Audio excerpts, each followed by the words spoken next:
স্বাগত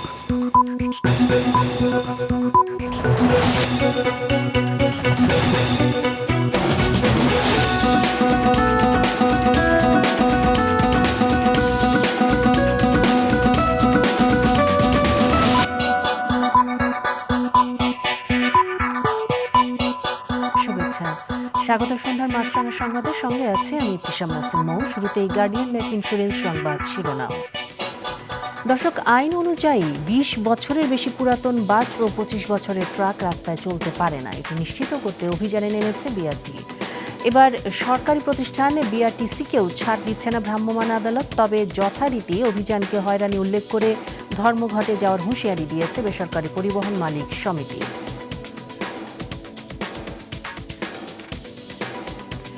দেশে নির্বাচনকালীন তত্ত্বাবধায়ক সরকারের বিষয়ে রাজনৈতিক দলগুলো একমত, তবে এর গঠন প্রক্রিয়া নিয়ে তাদের মতভেদ আছে। জাতীয় ঐকমত্য কমিশনে আজকের আলোচনা মূলত ছিল এই বিষয়ে। সেখানে প্রধান উপদেষ্টা নিয়োগের বিষয়ে সিদ্ধান্ত নিতে দলগুলোকে আরও একদিন সময় দিয়েছে কমিশন। দেশে রাজনৈতিক সংকটের বিষয়টি উল্লেখ করে দলগুলোর নেতারা দ্রুত জাতীয় সনদ করার দাবি জানিয়েছেন এবং দেশের সব জনগোষ্ঠীকে সমান মর্যাদা দিয়ে একটি সংবিধান তৈরি করতে চায় জাতীয় নাগরিক পার্টি। রাঙামাটির কর্মসূচিতে জানিয়েছেন সংগঠনের আহ্বায়ক নাহিদ ইসলাম। পার্বত্য চট্টগ্রামে অশান্তি ও বিভাজন জিইয়ে রাখা পাহাড়ের অবাঙালি জনগোষ্ঠীর সাথে বিভেদ তৈরি করে রাখা হয়েছে বলেন দলের নেতারা।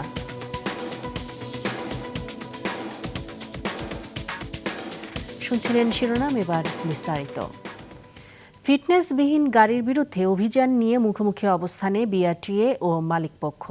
১৫ দিনের মধ্যে অভিযানের নামে হয়রানি বন্ধ না হলে ধর্মঘটে যাওয়ার হুঁশিয়ারি মালিকপক্ষের। দাবি, ফিটনেস নির্ধারণ করতে হবে গাড়ির সক্ষমতার উপরে। তবে বিআরটিএর সাফ কথা, ২০ বছরের বেশি বাস ও ২৫ বছরের উপরে হওয়া কোনো ট্রাক চলতে পারবে না সড়কে। মাহমুদুল হাসানের রিপোর্টে বিস্তারিত। ২০ বছরেরও বেশি পুরনো বিআরটিসির দোতলা এই বাসটি চলছে রাজধানীর ব্যস্ত সড়কে। সরকারি যানবাহন সাধারণত ট্রাফিক পুলিশ এড়িয়ে চলে, তবে আজকের চিত্র ভিন্ন। বাস চালক কারোরই নেই বৈধ কাগজপত্র। গত পরশুদিন হারাই গেছে, আমি জিডি করব, আমার ডিউটির কারণে আমি জিডি করতে পারি নাই। আমি ডিউটি করে গিয়ে জিডি করবো স্যার।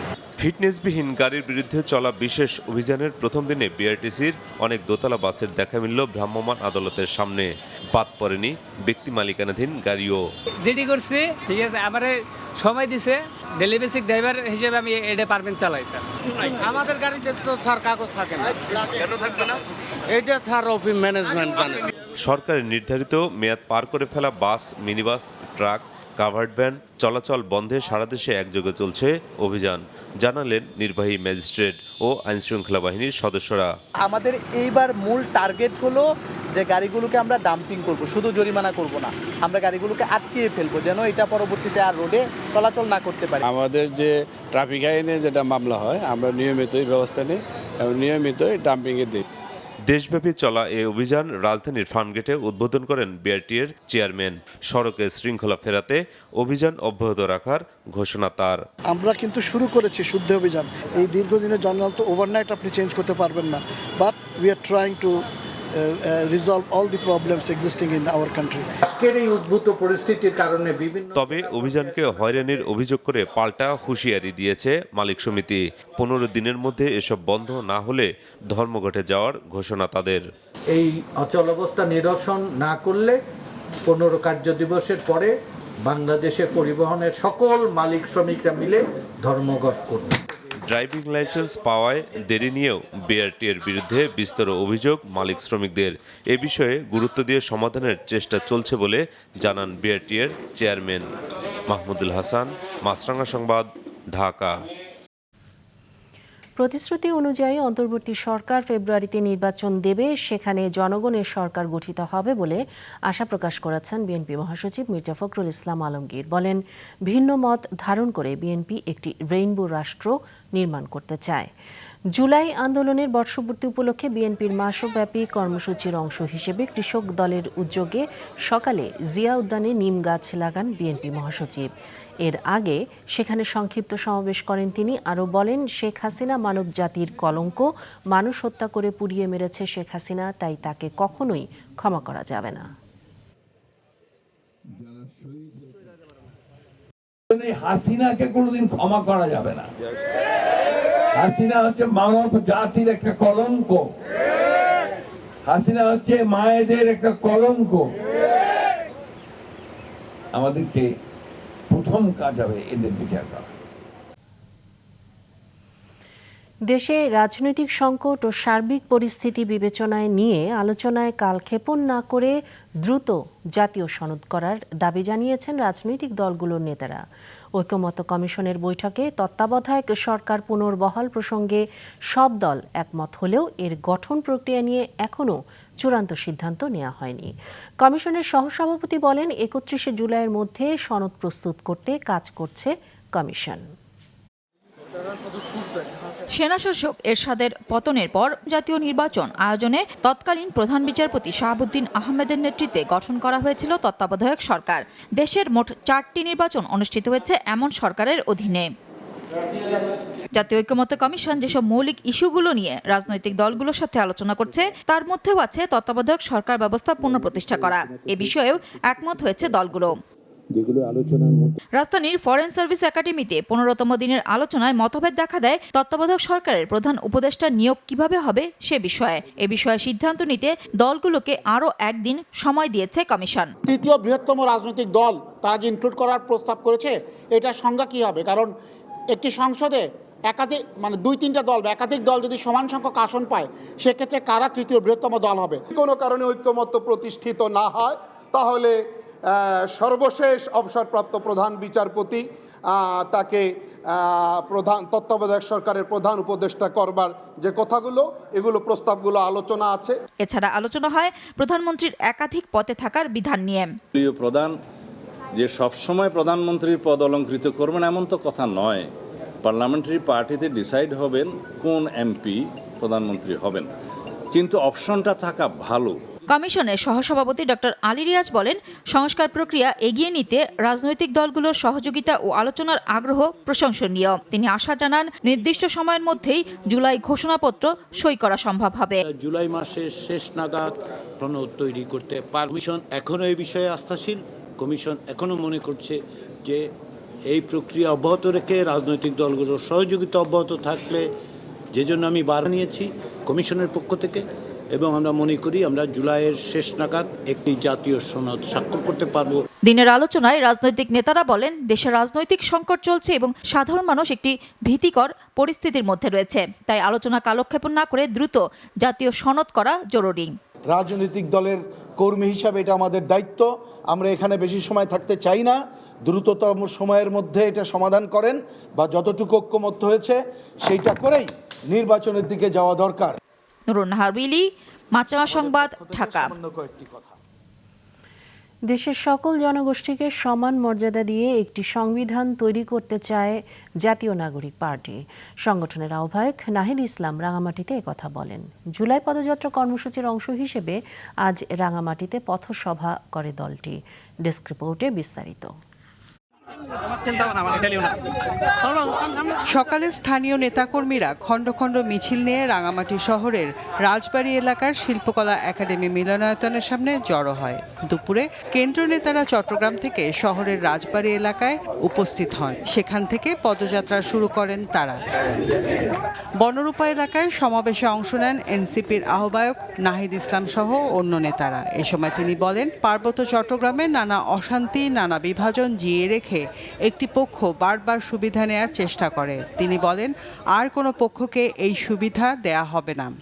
আমরা চাই যে মুজিববাদী সংবিধানকে বাতিল করে নতুন একটি গণতান্ত্রিক সংবিধান আপনি আমি মিলে বসে নতুন একটি চুক্তি আমরা তৈরি করব, যেখানে আপনার অধিকার থাকবে, আমার অধিকার থাকবে। আমরা জানি পাহাড়ি জনগোষ্ঠী, চাকমা, মারমা, কঞ্চনগা, বংশ সহ অন্যান্য জনগোষ্ঠী তাদের ভাষা, ধর্ম, ভূমির অধিকার নিয়ে লড়াই করছে। অন্যদিকে যারা বাঙালি জাতি গোষ্ঠী রয়েছে তারাও নানান সুযোগ সুবিধা থেকে বঞ্চিত রয়েছে। অধিকারহীন। ফলে আমাদের লড়াইটা আমাদেরকে একসাথে করতে হবে, কাউকে বাতিল করা যাবে না। এ সময় উত্তরাঞ্চলের মুখ্য সংগঠক সার্জিস আলম বলেন, কথার সাথে কথার লড়াই হতে পারে, কিন্তু মঞ্চে আগুন দেয়া, ব্যানার ছেঁড়া বা গায়ে হাত দেয়া মানা যায় না। এগুলো ফেসিবাদের চরিত্র।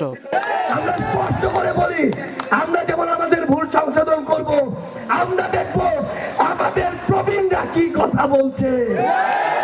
আমাদের প্রবীণরা যদি কথায় কথায় আমাদেরকে সমুদ্রে ভাসিয়ে দেওয়ার কথা বলেন, কথায় কথায় আমাদেরকে বিভিন্নভাবে ছোট শব্দ বলে তিরস্কার করে, তাহলে আমরা বুঝে নিব তাদের থেকে আমাদের আর শেখার কিছু নেই। রাঙামাটির সমাবেশ শেষে এনসিপির সদস্যরা বিকেল 6:30টার দিকে বহদ্দার হাট এলাকা থেকে পদযাত্রা শুরু করেন। পরে বিপ্লব উদ্যানে সমাবেশ করবেন এনসিপির কেন্দ্রীয় সদস্যরা। মাছরাঙা নিউজ ডেস্ক। সেনাবাহিনীর সদর দপ্তরে সেনা সদর নির্বাচনী পর্ষদ 2025-এর আনুষ্ঠানিক উদ্বোধন করেছেন অন্তর্বর্তী সরকারের প্রধান উপদেষ্টা ডক্টর মোহাম্মদ ইউনূস।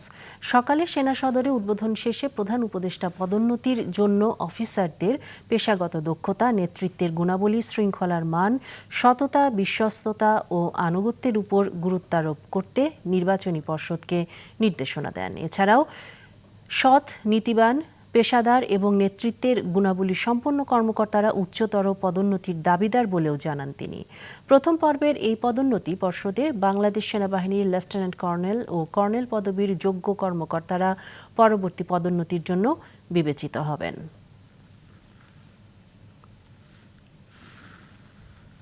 গোপালগঞ্জে জীবনযাত্রা স্বাভাবিক রাখতে কারফিউ ও পরে 144 ধারা দেওয়া হয়েছে। ধীরে ধীরে সেটাও তুলে নেওয়া হবে বলে জানিয়েছেন স্বরাষ্ট্র উপদেষ্টা জাহাঙ্গীর আলম চৌধুরী।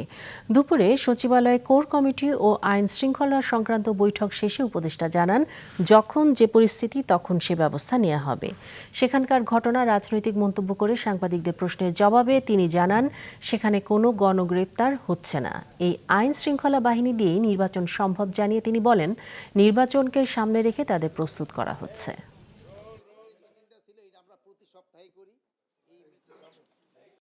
এই আইন শৃঙ্খলা বাহিনী সুষ্ঠু নির্বাচন করতে পারবে না কেন?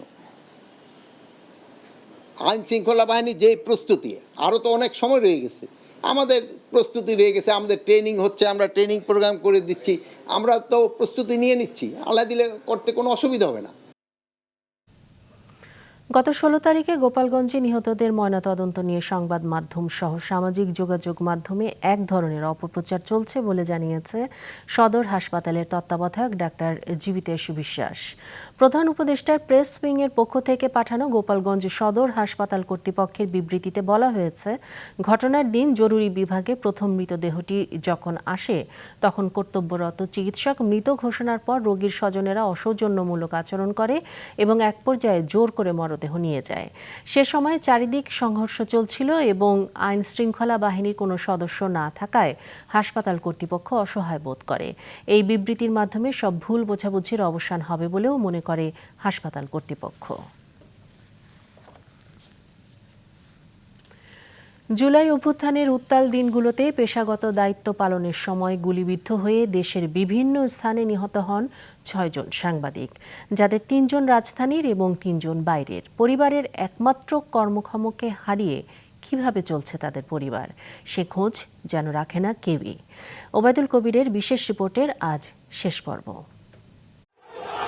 এই দৃশ্য গত বছরের 19শে জুলাই সিলেটের কোর্ট পয়েন্ট এলাকার।